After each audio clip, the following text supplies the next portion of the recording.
بسم الله الرحمن الرحيم. السلام عليكم ورحمة الله وبركاته. أمسا لما واهي فود أبي هيروما بلتي إسلاما كيست وان زبنا بودا كان كيسا أرقمو جرو أمسا لما إسني في مبرباد وبلا ينكي علمنا ما بودا كان فود إنس هيروم نينس faallaa shari'aatiin wanni tokko tokko seenuu eegalee jira. Akkasuma bultiin islaamaa barakaa dhabaa jira. Hunda osoo hin taane gariin barakaa dhabaa jira. Namni akkuma wal fuudheen wal hiikuunis dhufaara. Sababni isaa maali?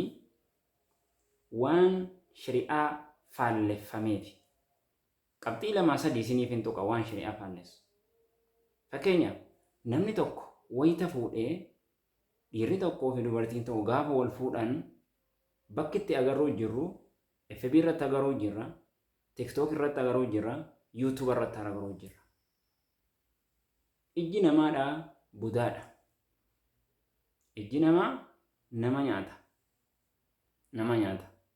Maaliif wayitaa Rabbiin Qur'aana keessatti ولولا إذ دخلت جنة قلت ما شاء الله لا قوة إلا بالله إن تراني أنا أقل منك مالا وولدا ماليف سلا ويت أوروكي أكاكلتي كي كان سينتو ماليف لا قوة إلا ما شاء الله لا قوة إلا بالله ما شاء الله ماليف جنة أسوجت أوروكي يكون أكاكلتين كي يكون هم بدو جئين كنافو أنا رد أبني namni hundi maasha Allah siin jedhu namni hundi itti sitti hin gammadu sitti gadda namni garii sitti hinaafa sirraa nyaachuu barbaada.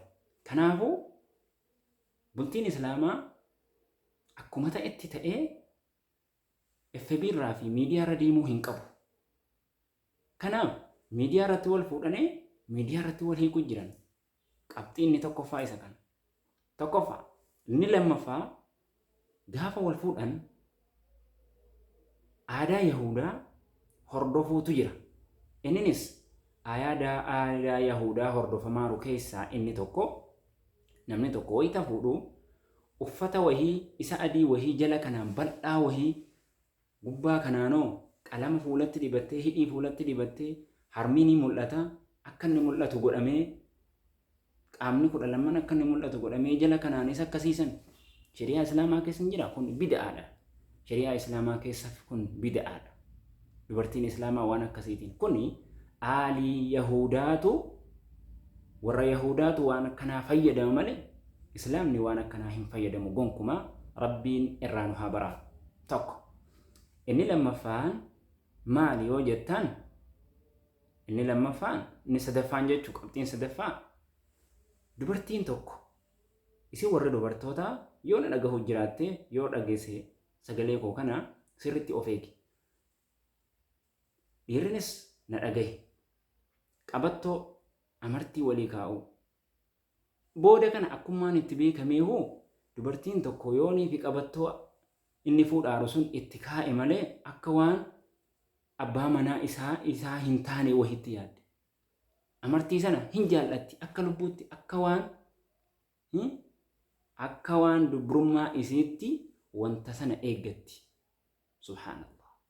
Kuni yoo sana hin kaa'atin jaalalli isaa hin guutamnetti beekama. Kunis bid'aadha. Diin islaamaa keessa hin jiru.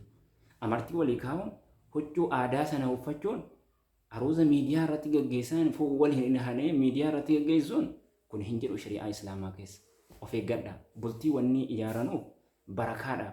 Bultii wanni ijaaranuuf hawaasa islaamaa tokko hawaasa islaamaa jabaa tokko achirraa oomishuudhaaf bultii wanni ijaaramuuf hawaasa boru biyyattii kana jijjiiru hawaasa boru dhaloota islaamaadhaa fuulduratti ceesisu isa akkasiidhaa bultii akkasii ijaarrachuudhaaf namni walitti heerumee wal fuudha obboleessa kiyya obboleettii kiyya gaafuma wal fuutan fedhinnaan keessa isinitti kaanaan jaalaltii wisi wal qabnaan wal fuuchuu qofa osoo hin taane kaayyoo maaliifan fuudha wayitan fuudhe hoo maaliin hojjechuu qaba isiin gaheen sii maali gaheen koo maali ilmaaniif bultii koo akkamittiin godhachuu qaba kun ilaalamuu qaba dhaamsa obbolummaati. Wassalaamu alaikum warahmatullaahi wabarakaatu.